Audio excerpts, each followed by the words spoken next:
It is No Pucks Given, episode 14, The Fate of the Penguins Looms. Hi, I'm Dan Kingerski. On all of the Pittsburgh Hockey Now platforms, you can subscribe so you get the automatic downloads for this show on all of your favorite podcast platforms, Spotify, Amazon, Apple, and YouTube. Here's what's coming up on the show. In a few minutes, we're going to talk with Coach Francis Anzalone. We're going to get into, I think, the nitty-gritty of this Penguins. And just so you know, this is actually the first part of this podcast is being re-recorded because of user error. The first 10 minutes of the first attempt were just dead air. I don't know what button I pressed. I did something wrong. So this is attempt number 2. It's being recorded about 3 o'clock in the morning between Sunday and Monday because all hell broke loose on Sunday. And believe me, we're going to get into the Penguins and their fate looms just to catch you up on the Sunday news because it came fast, furious, and out of left field. First, you have Michael Bunting's car crash near the arena as he's reporting for work. He's okay. Then you have, of course, the Penguins dominate Tampa Bay, especially in the first period when they outshot them 14-2 and only get one goal, end up losing 5-2. That game is part and parcel to what is coming next for the Penguins. Don't worry, we're going to get into it. During the game, I know a lot of you were wondering, what is going on? You heard the fans screaming and chanting, independent of the game. And the TV broadcast didn't really know what was going on. We were on top of it. I was tweeting about it. There was a little kerfuffle down in the left wing corner of the Penguin zone. A young man was trying to get a puck out of the netting.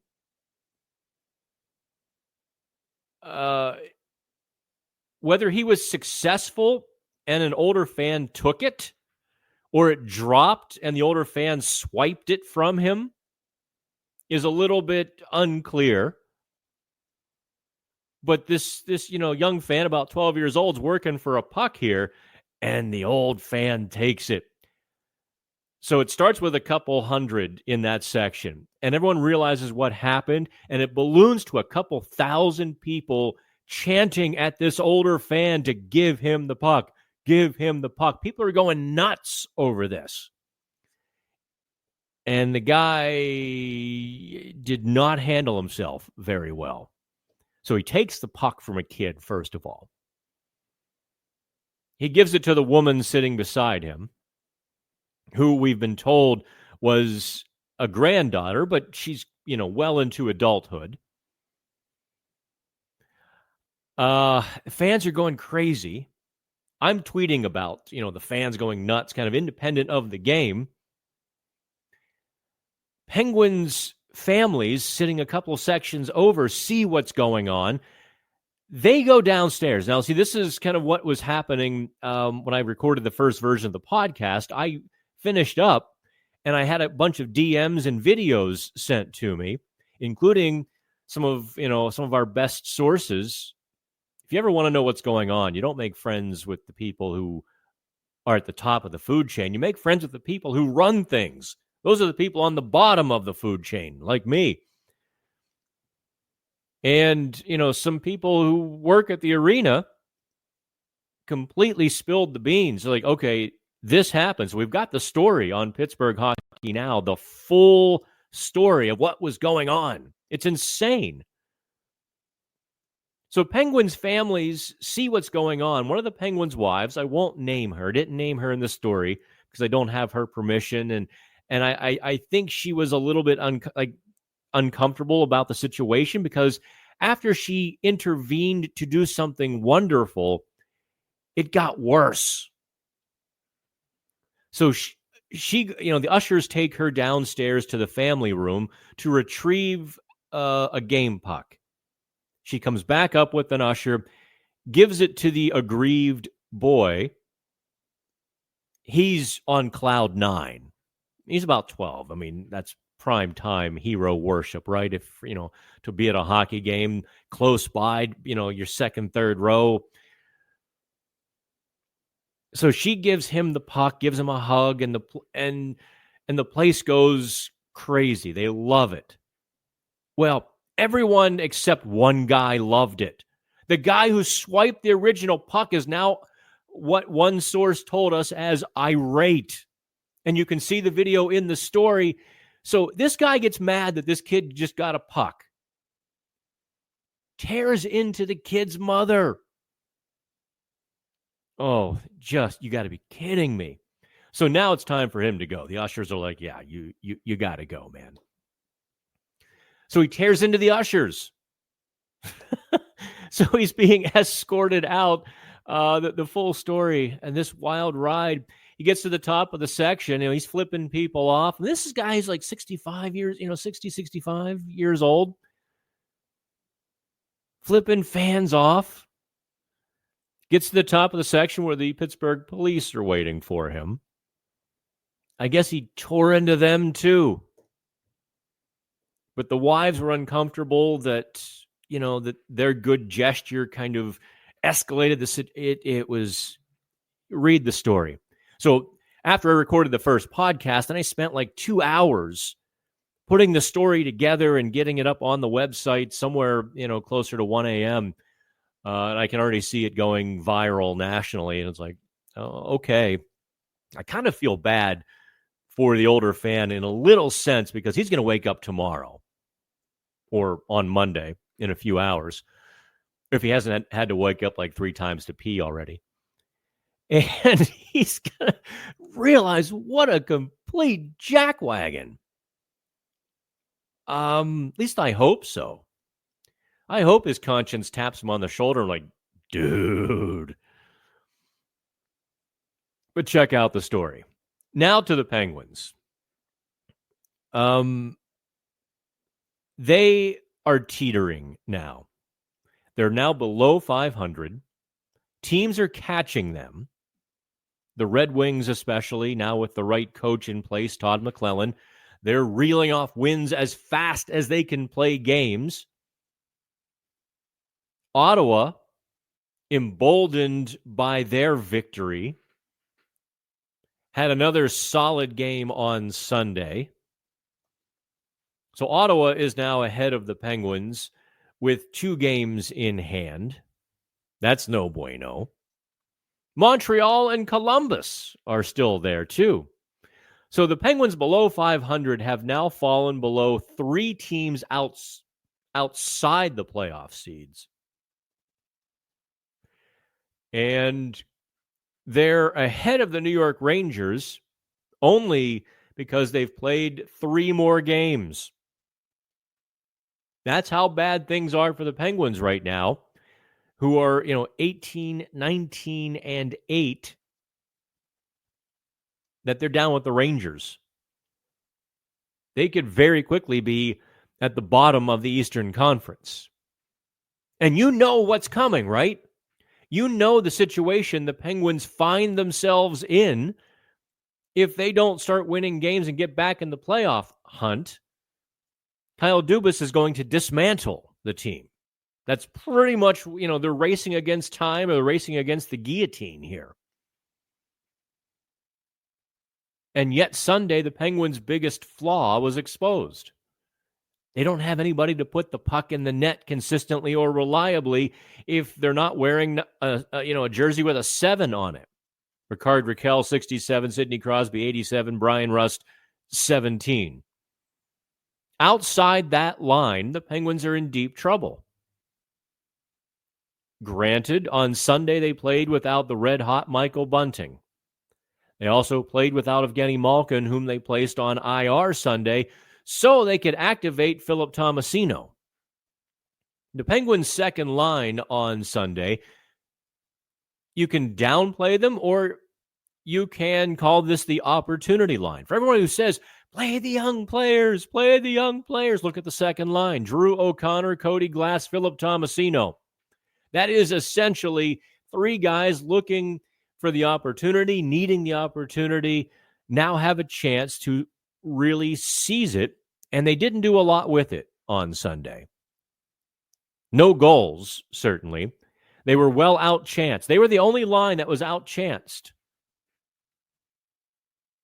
The third line had some chances. Kevin Hayes and Anthony Beauvillier got to the net. The fourth line, well, unfortunately, the fourth line kind of coughed up, Nola Chari coughed up a pretty ghastly turnover that cost them the game. Or I should say, gave Tampa Bay a third goal, which was the game winner with the, minutes remaining. The Penguins don't have anybody who can score reliably or consistently. They're a couple players short, and then you take out Bunting and Malkin.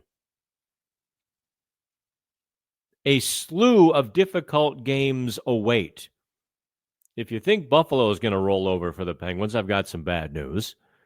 Washington next week, kind of towards the weekend on the 18th.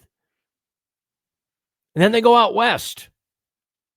LA is a very tough opponent for them. They have to go through, they go through Seattle and San Jose. That might be the easiest part. Utah. But the travel and the out west, it's always a crapshoot. If the Penguins don't start winning games, putting pucks in the net, taking advantage of their opportunities, they're going to be 4, 5, 6 points out by the end of this coming road trip. And what do you think is going to happen then? They're going to need better goaltending. Or what do you think is going to happen then? And this is kind of the thing we're going to talk with Francis Anzalone now, coming up here in just a couple of minutes.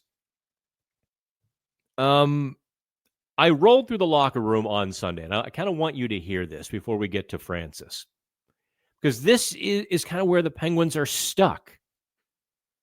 I asked Mike Sullivan before the game, okay, what's missing over the last couple or a few weeks that you're not getting the results that you got through December, despite the fact, you think you're playing pretty well, but, some third periods. And he kind of, gave me the third period, stuff has been close. These have been tough teams. That was before the game. And here is after the game.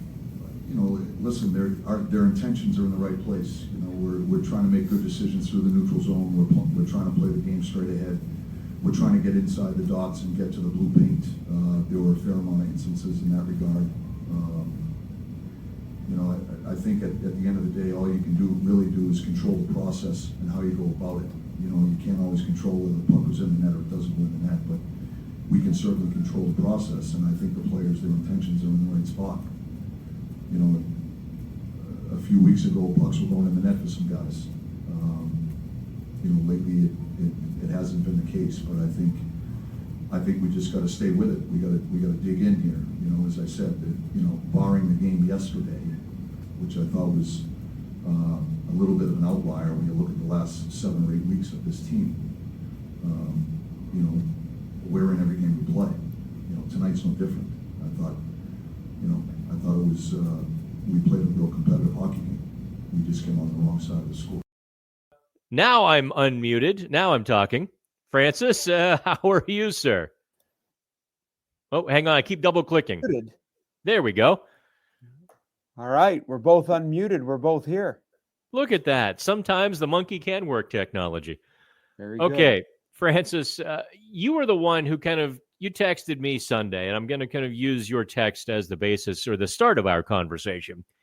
You said Tampa Bay has better players, period, end of story. Is it really that simple? Or could the Penguins have done a bit more Sunday with their energy advantage, with their, I think they had an intensity advantage for at least the first half of the game as well. Could they have done more with that to be more successful, to put a few more pucks in the net?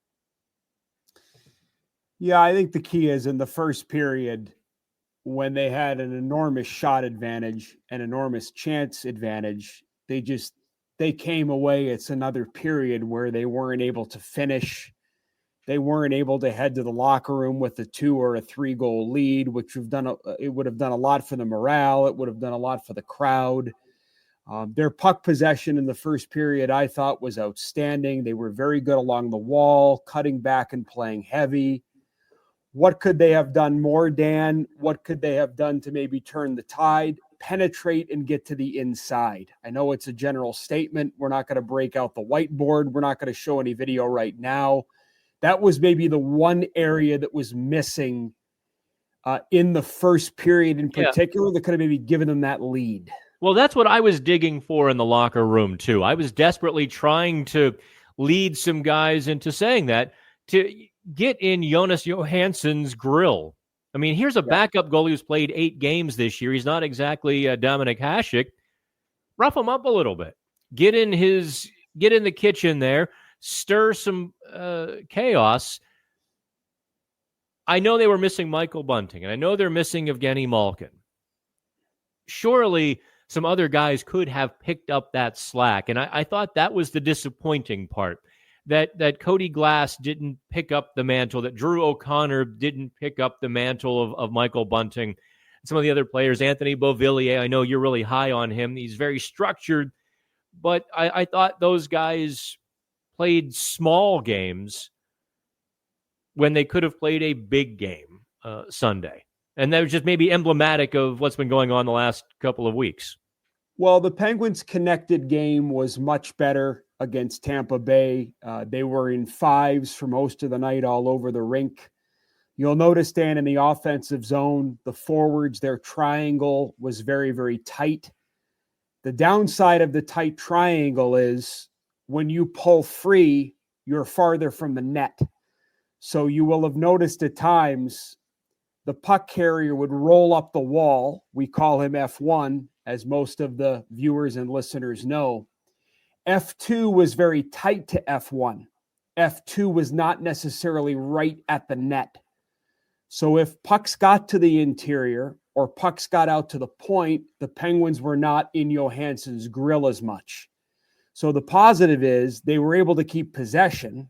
They were able to keep the cycle and the low play and the end zone offense going, but they weren't necessarily on the interior getting those dirty chances that you need to score. The old line, don't mistake activity for achievement. I think that's one thing that is. I've never heard that before, Francis. I am so going to start using that in my conversations with. Well, I'm a big fan of rolling around in the offensive zone, and I'm a big fan of playing heavy and possessing the puck, because the reality is, if you have it, they don't. But if you look over I think it's my right shoulder. Well, we're not doing video on the podcast, so no. It's just the poster behind me. It's the great John Wooden used that line: "Don't mistake activity for achievement." And I think at times, the numbers are good. Just initial analytics from the game. The Penguins outchanced the Lightning, depending on who you go to for your analytics. And you know me, Dan, I like my own. 3-1, 4-1 were the chances for versus chances against. They possessed the puck a lot, but they didn't come away with anything. And during the stretch before the Christmas break, where they were starting to, quote, turn it around, they were finishing, they were scoring. And you and I have talked about a lot, and I've talked on the debrief how much that can do for confidence. All right. So the title of the episode 14 podcast is Ominous Fate Looms. What happens next? Yeah. It sure seems to me that somewhere between the best of December and what's happening in January lies this team, right? Maybe they make the playoffs if Ottawa and Detroit don't gallop away, which I think both of those teams could. Yeah. I don't think Columbus and Montreal are here to stay. I could be entirely wrong. They could have, the glass slipper sort of season. They could go nuts and be there at the end like Philadelphia was last season. Yeah. But I think it was kind of down to Penguins, Ottawa, Detroit, really, for that wild card. I like, Ottawa just took it to the Penguins, and so did Detroit for a good chunk of the game on New Year's Eve. I thought you saw the newer Eastern Conference teams assert themselves against the Penguins. So let's take this route here. There's a fork in the road coming very soon for Kyle Dubas. We know which way he wants to go. Yeah. the Penguins team wants to go the other way. They want to make it so that he can't go down the path he wants to go down and start trading a lot of players. They want to make sure that they stay together because they're being competitive. I really don't know how else to phrase it. Yeah. It is kind of a competition between the GM and the team right now as to which direction they're going to go. So you have had a good look at this team. They go out west. They're going to face a couple of heavy teams. LA, I like Utah a lot as well.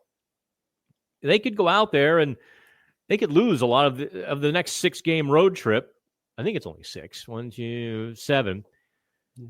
They could lose 5, come home 6-8 points out of a playoff spot, and all hell breaks loose. So what do you think happens over the next 2 to 3 weeks as we get to the end of January, which is actually much more significant this year because of the big gap in February? Well, I'm stating the obvious here, but I think what the players have to do is they have to play to a very, very high standard of work ethic and execution because this team's margin for error is minuscule. I remember being at a game recently, several weeks ago, against the Florida Panthers, where you'll recall that game at home. It was a 5-4 overtime win, maybe a shootout. It was an overtime win. Francis, I don't know what day of the week it is mostly. I'm with you. I'm with you, but they were outchanced, but they found a way. I can't think of many games like that. Like the Tampa Bay Lightning on Sunday were outchanced and outplayed, but they found a way. And they found a way because their big guns know how to finish with minimal opportunities. The Penguins' margin for error is minuscule. The players have to be to an extremely high standard of compete and an extremely high standard of execution. And along the way, Kyle Dubas has to burn the living heck out of phone lines because the way that this team makes the playoffs and the way that I think this team has a chance is they have to add. He has to find a way to add. I think the addition of P.O. Joseph for the old minor league future considerations. I haven't even seen a future considerations deal since I was coaching in the North American Hockey League where you did it for $1. I was going to say, you tape $1 to the contract and send it into the league. I remember those too. That's a heck of a future considerations deal because, P.O. Joseph has done some good work for the Penguins, but he has to add, and you make a good point. That may not necessarily be what he wants to do. So this team just has no margin for error. They have to play so darn hard. They have to play so darn structured. They need real good goaltending, and they have to finish. Well, let me stop you there, Francis, because I wanted to get into the real good goaltending part. Yeah. On this homestand, they have not gotten it. I agree with you. And I would say, actually, since the Christmas break, the holiday break, they haven't really gotten it. The exception being the win over Edmonton, in which Alex Nedeljkovic was, twirling and flopping and spinning on his head with some of those scoring chances that Edmonton created. My God, they are good. Yeah, they are. I mean, that team is worth the price of admission. But that's beside the point. What do you do at this point? I mean, this is a big picture question because you are saddled with Tristan Jarry for, at this point, 3.5 more years. You've got Alex Nedeljkovic, who seems to have some real spunk about him, but you can't ride Nedeljkovic for weeks at a time. He is a 1A or really good backup sort of guy. How do you create the space, or do you create the space to then start elevating one or more of the guys down in Wilkes-Barre who are playing pretty darn well? By the way, that's Joel Blomqvist. Actually, a surprise this season is Philip Larson. They signed him from Sweden. He, had some ECHL games in his past. And of course, the logjam includes Sergei Murashov down in Wheeling, who is standing on his head for them. So how do you alleviate the logjam, or how do you get some goaltending at the NHL level? Well, Dubas has to try like crazy maybe to see if he can make that happen. But if you're Sullivan, because that's more of the hat I wear, that's where my experience lies, as you know, is more on the coach's side than the manager's side. You have to continue to utilize both of these goaltenders, and you have to stress playing a very, very fundamentally sound game in front of them. I thought one or two of the goals tonight. Sunday, just because, I guess we're going to publish this Monday morning. Correct. An A-level goaltender, and I've talked on the debrief about this. And notice I've never said A+. The Penguins need A-level goaltending. A to me is, 92.5%, 93%. Jari and Nedeljkovic they're 89, 90% goalies. And I don't have their 5-year track record in front of me statistics wise. That's just what I believe they are. You look at the first goal in the Sunday game, Hagel's goal. Some would say that that's a stoppable puck. I also look at Erik Karlsson playing small again versus the rush. And if he just would have been low to the ice with his stick extended, maybe it would have deterred things. But that gets back to his gap was not good on that goal. But it gets back to my prior point. They have to be so darn on all of the time. It's just the reality with this team. So their formula for success to me is very simple and straightforward. Executing it in an 82-game schedule, which is a former NHLer once told me, an 82-game schedule plus playoffs is mental warfare. It's really, really hard to do. Listen, I've covered all 45 games to this point. It's absolute warfare. I mean, I've got the white flag kind of. I'm like, wait, do I wave it yet? I understand. I can't imagine what these guys are going through this season. It's kind of a hell. There's no question about it. Well, I mean, listen, they're well compensated. It's a great line of work. It's an honor and a privilege to be in the National Hockey League. All those fun talking points. But the reality is it's hard. It's especially hard when you have players that are not used to this, or have, if anything, they've only been used to it in recent years. This weighs on the mind. Not scoring weighs on the mind. Knowing you've been maybe outcompeted by the goalie at the other end weighs on the mind. Being a coach, scratching your head, trying to come up with everything you can possibly come up with, but knowing that you can't step on the ice and finish, or you can't step on the ice and make a save, wears on the brain. Which is why the best thing the Penguins can do is get ready for Seattle. I believe that's the next game. But their formula for success won't change against Seattle. It won't change 30 days from now, Dan. There'll be minor tweaks, minor adjustments that can be made for the opponent. But this team has to play the way you and I have talked about this team has to play. And that's just the reality. And if they do that, they have a chance to slide in. And if they don't, forget it. And it's not a negative. It's just reality. It's funny you say, it weighs on the mind, the goaltenders and coaches scratching their head. I think it was Tuesday after Columbus. It might have been the prior game. Hang on. Let me try to do this without looking it up. The Hurricanes game. No, yeah. It was definitely Columbus, in which Mike Sullivan used a word I have never in 9 years heard him use.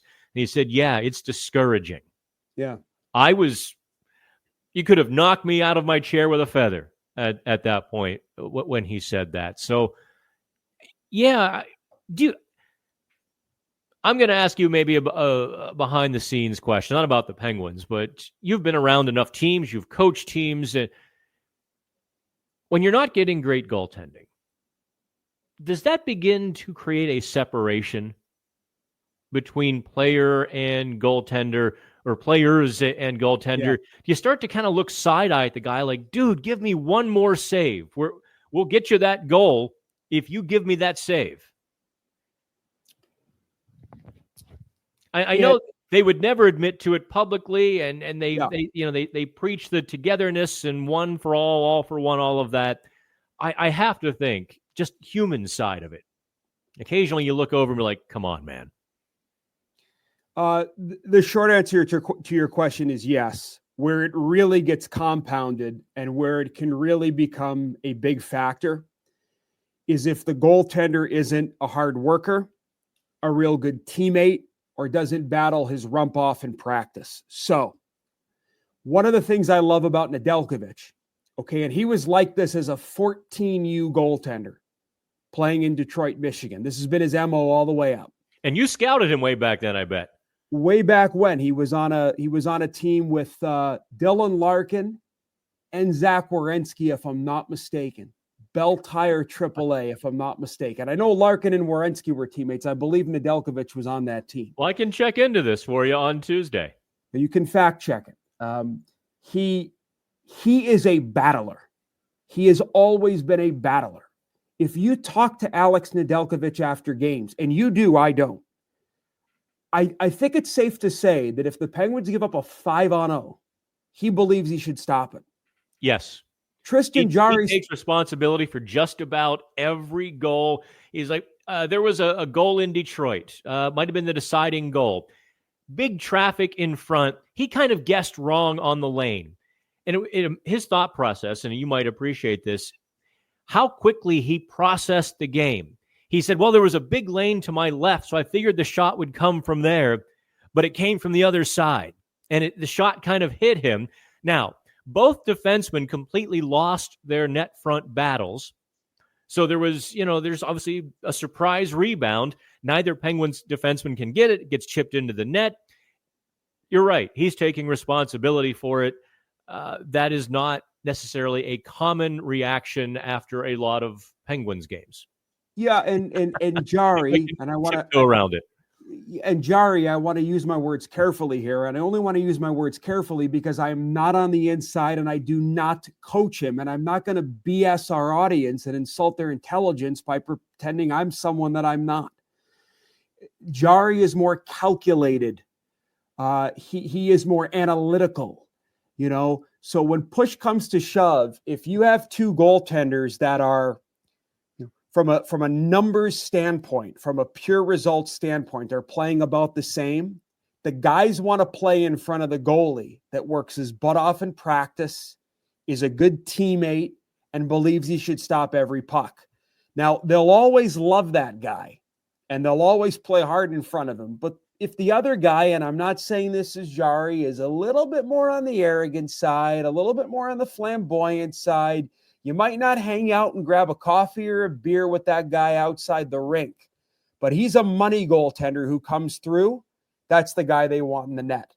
So with the Penguins, what I love about Nedeljkovic is just, what you're going to get every night, but part of the downside with Nedeljkovic is sometimes he's so intense in the net. He wants it so bad that a big rebound pops out or the puck goes through him. So to me, Nedeljkovic and Jarry are, they're solid NHL goalies, but you're not going to the promised land with either right now. And that's one piece that would help the Penguins to put them over the hump. Yeah. I will categorize, or I will describe Tristan Jarry this way. I've always felt about him that he has the talent to be one of those money goaltenders. Yeah.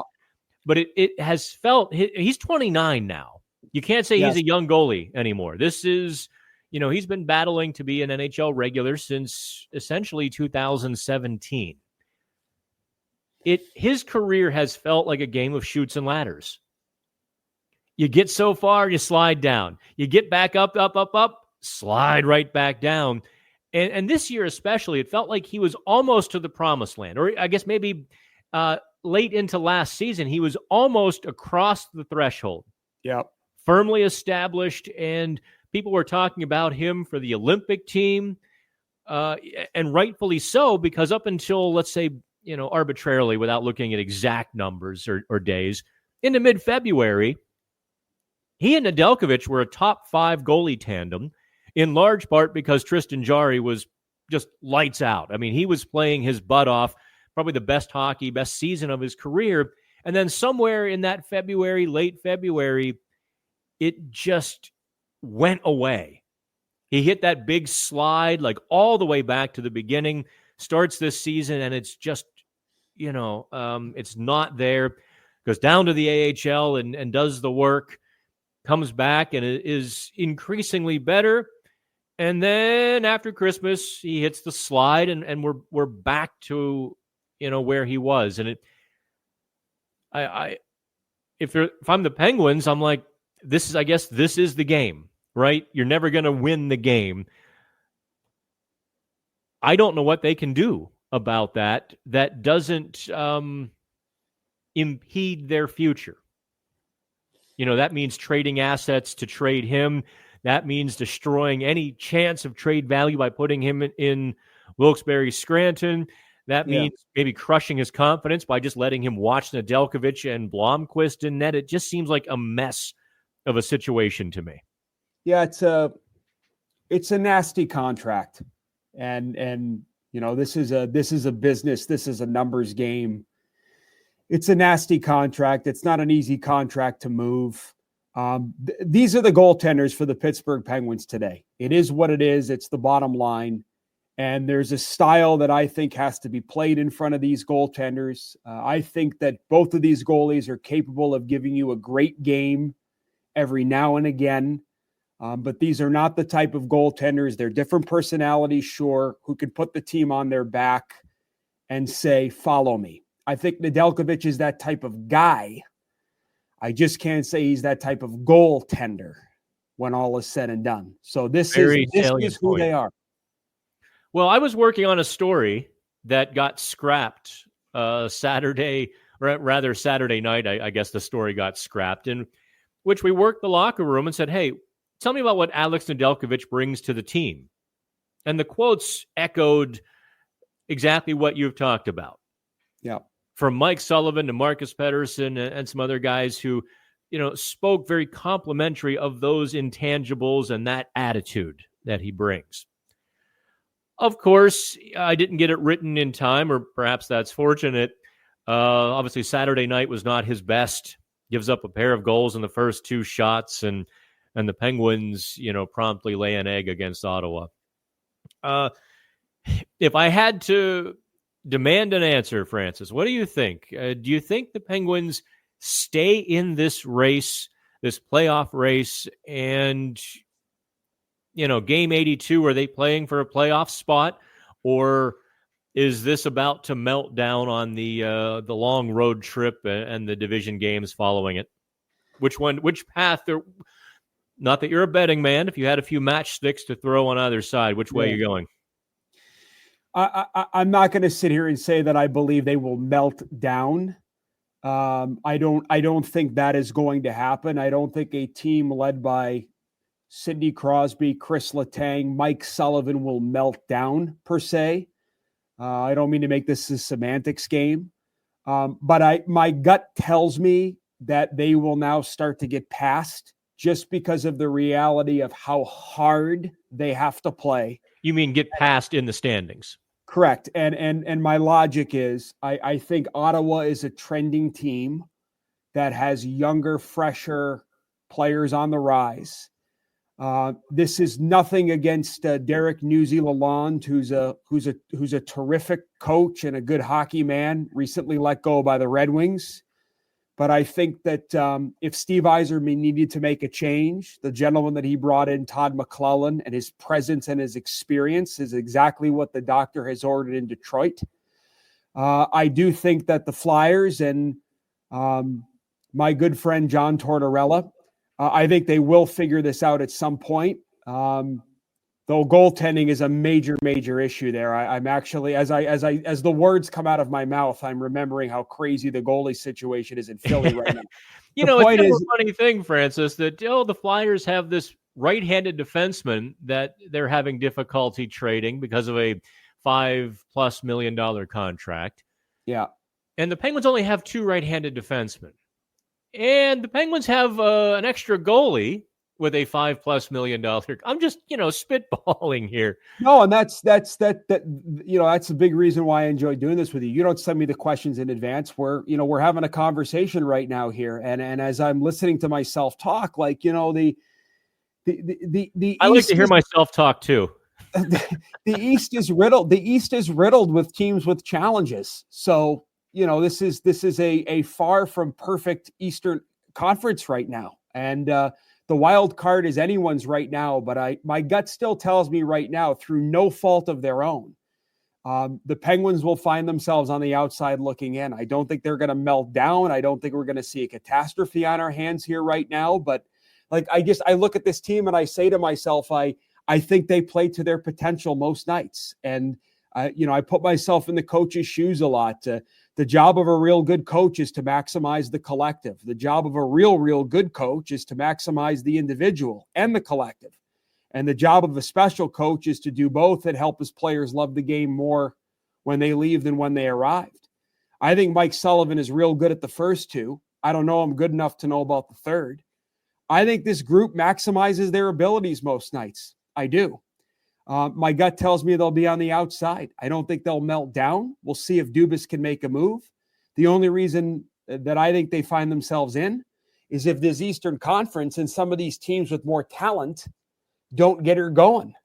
And I think my original point, what feels like 20 minutes ago when you asked me the question, is I think some of these teams are coming now. I think Detroit's coming now. And the Rangers can't suck all year, can they? That one is a head scratcher with what's going on with that group. That's a group with all the talent in the world, but they are funny how they are put together.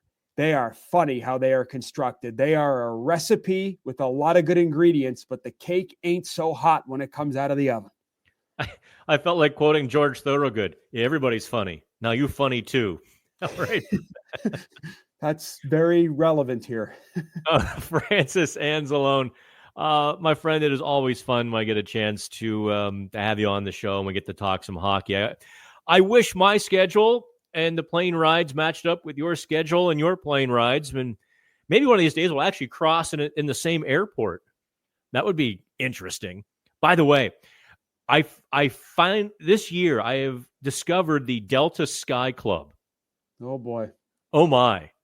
This is just heaven on earth for a weary traveler. Free drinks, free food, quiet place to sit with good Wi-Fi. I could spend a couple of hours there, and it doesn't make me a murderous lunatic.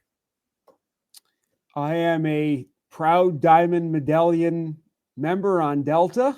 Oh, you're diamond. I'm only gold. Sorry. I had to flaunt that for a second, all in good fun. And one of my favorite aspects of the Delta lounges, you got to give this a try. You could do a podcast from the lounge. They have these, what are they? They have these rooms. They're this big that they're soundproof. Have you seen those? Phone call rooms, yeah.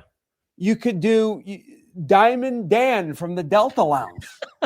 You know what? If they will pay me, I will do it, but if they ain't paying me, Dan ain't doing it. I'm waiting for the day that your intro is, this is No Pucks Given, live from the Delta Lounge in LaGuardia, your favorite airport. Or the Delta Lounge, the Sky Club Lounge in Nashville is tremendous. They just redid it. Oh, so the new LaGuardia Delta is pretty fantastic too. Well, if you're headed out to the West Coast, I'm sure, fly Delta. The LAX Delta just put a lot of money into LAX, and here we are on your podcast talking about Delta, so I better go on mute now. We're getting off the rails. What the hell are you two morons talking about? No one cares about this. But we're talking about airlines, I know. So, I think I suppose that's a bit of it's becoming a bygone thing, us road warriors. I've dropped wearing the suits this year. It's like, to heck with it. I've stopped, I have my clothes in a backpack, a bigger backpack, couple sweaters, some dress pants, a nice pair of shoes, some dress shirts, and I'm good to go for 2 weeks.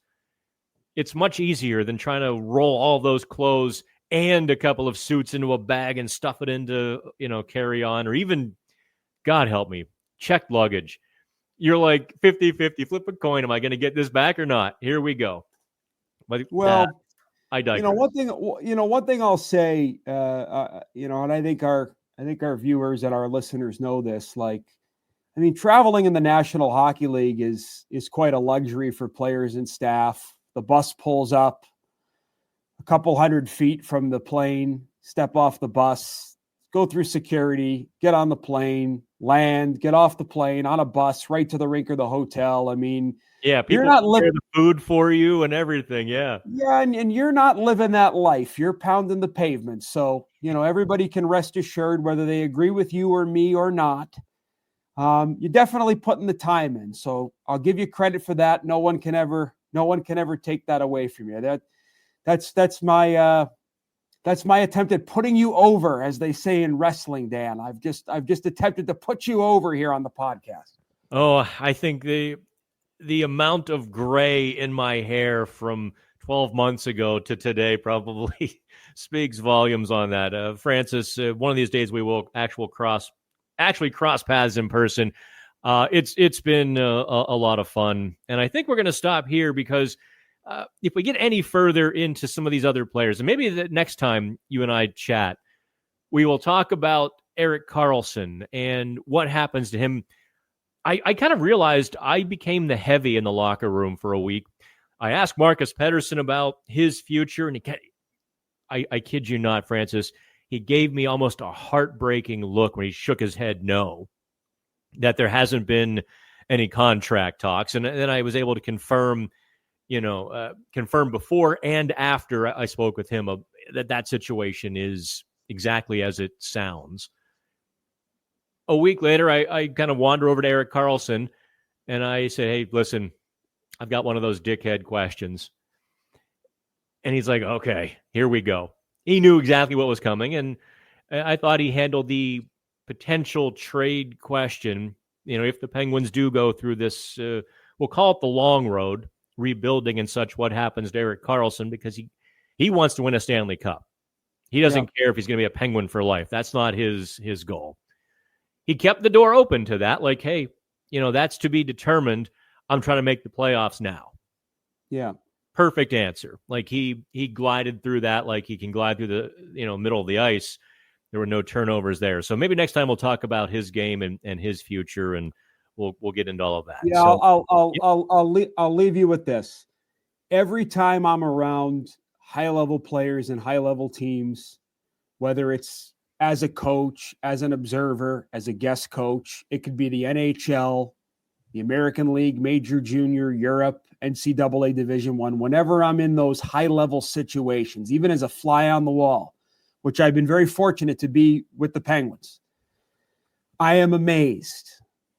You look at the cars parked out back at the UPMC Lemieux Sports Complex. Yeah, there's some cars back there. Millions of dollars. They're normal guys. Hockey is hockey. The things that bother the 18-year-old player playing for the Erie Otters, playing in the USHL, are the same things that bother the National Hockey Leaguer making $6 million. That's why I can't stress enough to the audience at times, when these players don't finish, when these goal scorers don't score, what it does to their mindset, what it does to their confidence. I am not making excuses. I'm just saying it's a real thing. Marcus Pettersson's answer, assuming you read it correctly, is a classic example of that. This is real stuff. And we mustn't ever forget that. Well, I think Pittsburgh hockey now, I always try to say, hey, there is a human side to this. When the blogs and Twitter is going, or X is going just bananas, piling on somebody, I'm usually the first person out of that pile saying, time out, step back, evaluate, so on and so forth. Francis, I know you've got an early flight. We're recording this Sunday night. It's late. You're going to hit the pavement Monday. I forget what day I have to go to Buffalo, and then I'm going to Washington. I'm driving all night down to Washington and then catching a flight out to Los Angeles. Those poor people. That is going to be a scene I'm not looking forward to flying over. That's for sure. It's like, you want to help. Like, there's just nothing you can do. It's such a helpless situation. But Francis, thank you so much for coming on, and it's always a blast. Thank you, man. Hey, it's my pleasure. Some of the most fun I have. So thanks, Dan. Travel safe, and we'll see you soon. All right, take care. That is No Pucks Given, episode 14. Like, subscribe, set up the downloads, Spotify, Amazon, YouTube. Actually, YouTube pays us the most. I'm just saying, if you view it on YouTube, I'm not opposed to it. Okay, kids, we'll do the live videos. Maybe I can do a live chat this week. I'm going to try, but the travel is going to be a nightmare.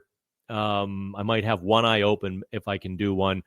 And we'll do some post-game videos from Buffalo, Washington after Seattle as well. All right, we'll talk soon. Have fun.